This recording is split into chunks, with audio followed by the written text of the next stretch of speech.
Hello, hello, hello. Welcome back to the Old Dad Diary. Why did I say it like that? Anyway, welcome back. We finished the first series. Does it matter?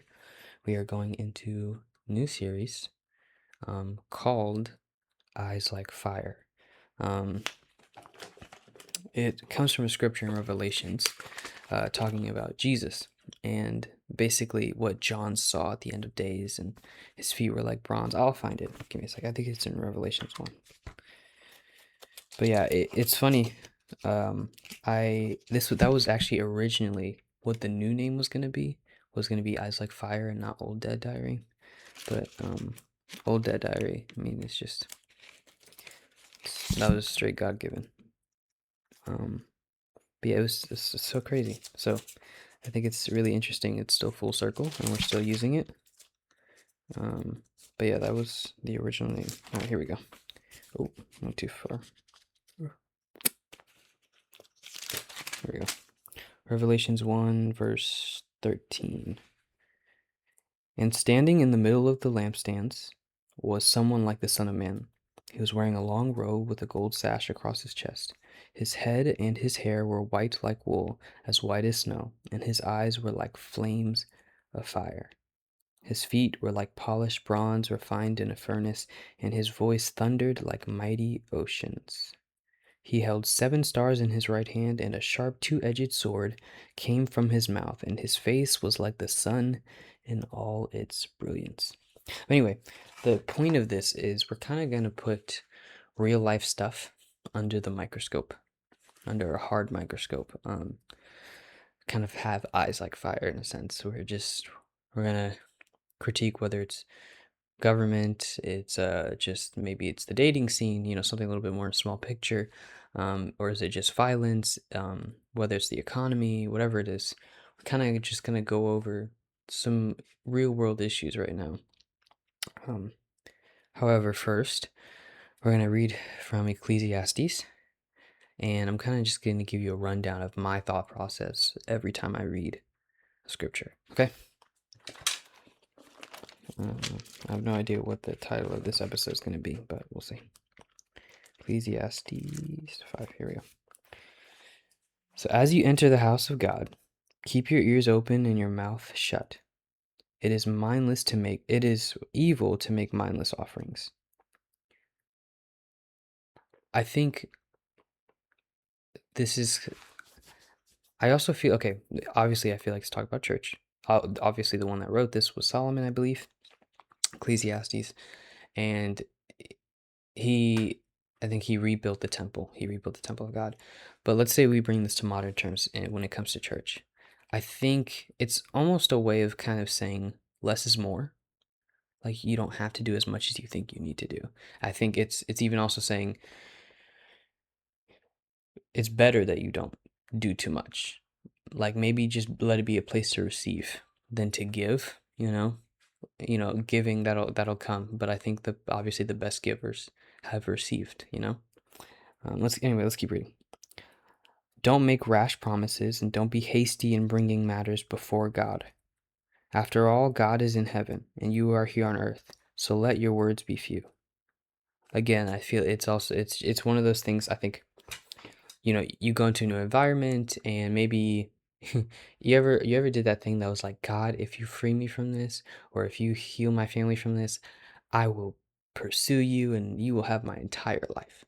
This is kind of what that's talking about right now. It's like, don't go in there and just be like, Lord, I promise I'll do anything, or I'll swear that I'll do this, this, this. And, just because it can be, not only is it bad, you don't like, God is a God of promises, a fulfilling promise.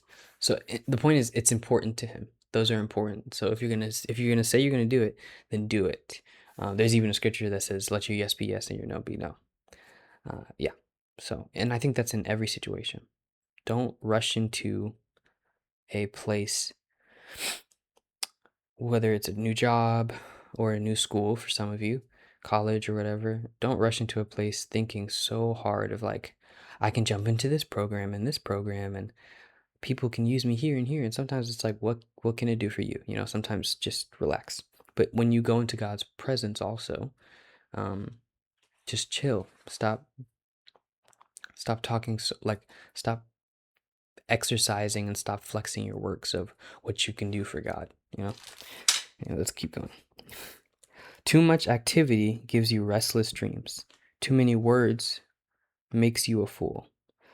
I also feel like we do, it's gotten a lot better, but we have lived in a generation where preachers and all that different stuff, they just be saying stuff. You know, the I'm gonna be direct. There's preachers like Michael Todd and Joel Osteen, and they say things that maybe, or Kenneth Copeland, they say things that maybe people don't like, or maybe it is dangerous to some people and all of that different stuff. Maybe it is harmful, yada yada yada yada. And I also believe, I do believe every pastor should preach. However, and I do believe that churches should preach. However, and maybe don't have a preaching service every Sunday. I feel like sometimes it's the reason why people get burnt out or anything like that. Like, one thing I love about the church upper room, I don't know if you guys ever heard that, they do worship sets, and they usually do it throughout the week, where you just come in and you listen while someone's doing worship. They're performing a worship set. So I think there's times where we should be limiting ourselves, take it down a notch. I remember one thing God told me. He says, you know, you can't handle all of you, so how do you expect someone to handle all of you, right? So it was his point of saying, give yourself in increments, give little by little, step by step. Anyway, I think that's a big thing the church should do. Let's keep going. I also feel like too much activity does make restless dreams. I feel like when you're striving, and I don't mean working, I mean striving, where you're like, okay, this is what everyone believes me and thinks that I'm gonna do. Like, if you're gonna be like, yo, I'm about to make it out the hood because everyone's being like, you're so talented in this, and so you're striving too hard, and maybe you're stuck at home, maybe you're in your gap year, whatever it is, and you're like, oh, I have to try so hard, I gotta make something of myself, yada yada yada. You're not embracing being young if you are young, and if you are just an age that's not that young, you're not embracing, oh man, you're not embracing being still. And you need to embrace being still. In fact, you need to embrace being, not doing. You need to embrace being. Anyway, I do feel like dreams, like my dreams are like worse when I'm striving. When you make a promise to God, don't delay in following through, for God takes no pleasure in fools. Keep all the promises you make to him. It is better to say nothing than to make a promise and not keep it. Don't let your mouth make you sin, and don't defend yourself by telling the temple messenger that the promise you made was a mistake. This is kind of like this is almost like I remember when I'm playing a game with my friend, and I'll be like, I'm about to kill like 5 guys right now, or I don't know if I can say that word. I'm about to off 5 guys right now. Um, and then maybe I'll like take out 4, and then that 5th one either kills me, or yeah, let's say he kills me. I'll be like, it was all part of the plan. Don't do that. That's basically what it's saying. It's like, as soon as you be like, oh, I'm gonna do all of this, and then it just doesn't go to plan, you'll be like, that was a part of the plan. That was actually what I meant. Basically, just don't stop giving yourself too many excuses. Take accountability of being like, I messed up, you know. So don't lie. Anyway, where are we? Mm, uh, okay. That would make God angry, and he might wipe out everything you have achieved. Okay, this is also coming from Ecclesiastes. So, context, Solomon, one of the wisest kings in the world, literally got everything. Woman from every single country. He, rich, found so many different wonders and secrets about the world and the universe. That dude had it all. And in this sense, literally, God stripped. This dude found out everything and still realized that, like, nothing fulfills him besides God. And realized, wow. this was a complete waste of time. So, yeah. If anybody knows, it's him. I'm sorry. Talk is cheap. Like daydreams and other useless activities, fear God instead. Now, I do want to say this again. This is coming from a broken man. If you're being like, oh my gosh, is it bad to be childlike and have daydreams? Relax. If you're chilling, you're chilling. Enjoy. If you're spending time with God, you're just daydreaming. That's fine. Okay? Don't. He's coming from a king standpoint and from a standpoint of I had everything and it was all moot. Okay? So if you're enjoying the moment, enjoy the moment. Okay? This is not necessarily for you. Um, but fear God instead. I think it's there's a misconception about what it means to fear God. And I believe that if our country was based off of Christian values and not Christian people, then we would have a nation safe for everyone and be able to be able to apply a safe place for every single nation to come, um, to share with, appropriately, obviously. But I don't think we would be so divided in making division. We wouldn't be so disagreeable with each other about who gets to make it and who doesn't get to make it inside this country. Okay. I think it's because we don't fear God and we don't have his actual principles as the standard, I think people forget that. Let's take homosexuality for example, right? Leviticus talks about homosexuality not being great because the people that in the land that God was giving to them, they were doing that, and that was something that God did not like. That's an opinion. It is the standard because he's God. It is his opinion. If he were to say his opinion is that it's okay, then that would be the standard. Christians, stop being like there's some absolute cosmic Greek. My point is, God could have made it work that way if he wanted to. I'm not trying to be mean to those that are homosexual, but he didn't. That's the truth. He's not okay with that. That's right. That's what Leviticus says. But then you say maybe I don't want to do the Old Testament.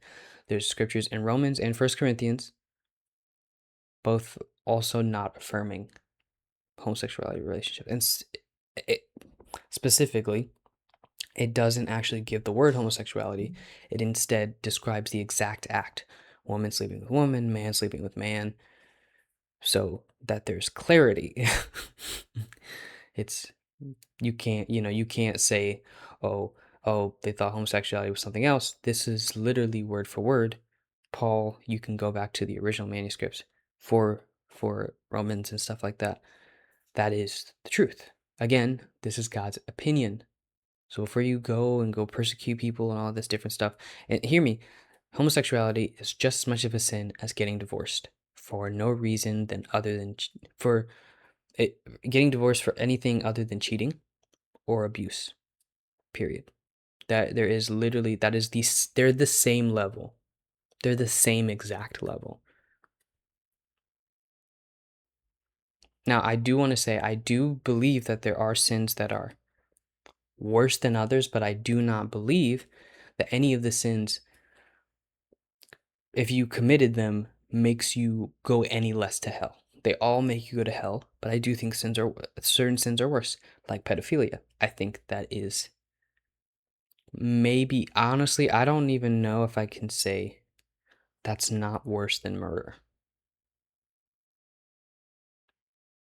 I honestly feel like it might be. Anyway, pedophilia.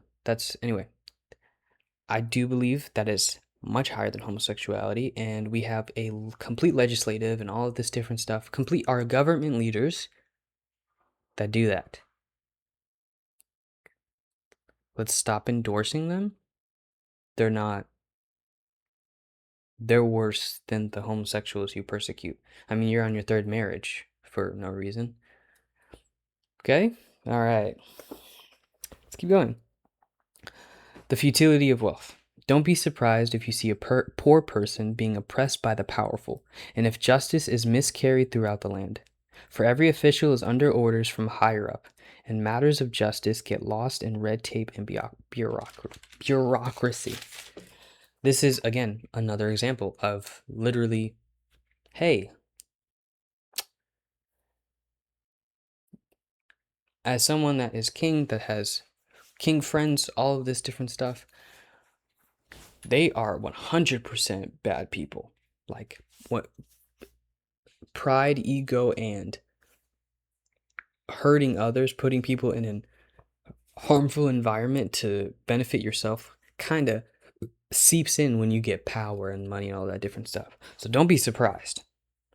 Again, we have this in our country. We have this all around the world of just corruption, of all this different stuff, of a league of people that are secretly in cohorts all around the world, just making placement after placement after placement, and it's wrong. It's incorrect. If we treated the corrupt system and the corrupt all of that different stuff, I don't care if you're like, hey, like this isn't a race thing anymore. I know there was a time where it was like it's black versus white.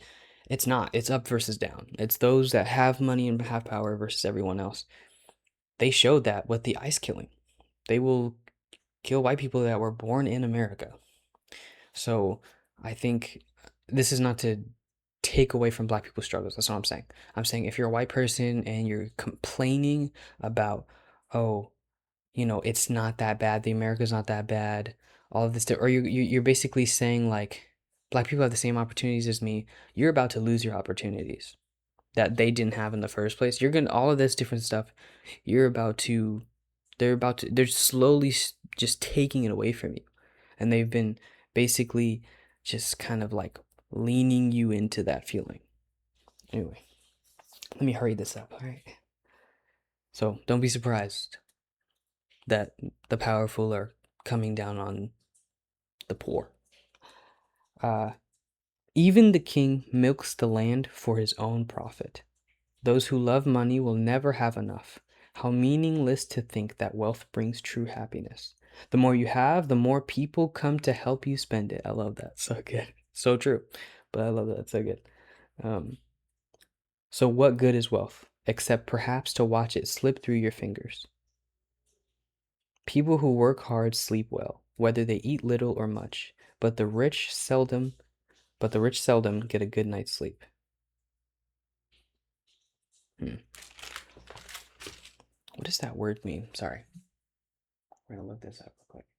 I promise I'm not dumb. Oh, what the heck? Let me go to my computer. Am I crouching?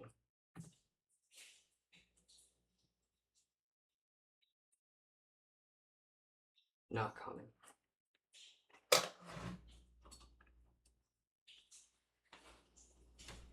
Ooh. Sorry. Okay. Okay. So like not common rich people. Or sorry, rich people are not so common. So those that are not so common and are rich, they also get a good night's sleep. I also want to say that's so true. Like working hard, especially on doing something that you love to do. But I also think just maybe doing something that you enjoy, like even like putting your hands to something. If you do construction work, you are knocked as soon as you get home. Like you are just like you're done. You're out of there. Yeah. I just thought that was like, I think that's like so true. If you do hard work, you do sleep well. Yeah. Anyway, that is it. I still don't know what this episode is gonna be called. I know the series Eyes Like Fire, but anyway, I hope that was fun. I will keep getting more and more controversial. Not because I like want clicks or anything. I just like talking as blunt as possible. If you know me, then you know that's true. Anyway, I love you. This is the Old Dad Diary. I will see you soon. I don't know, I did that.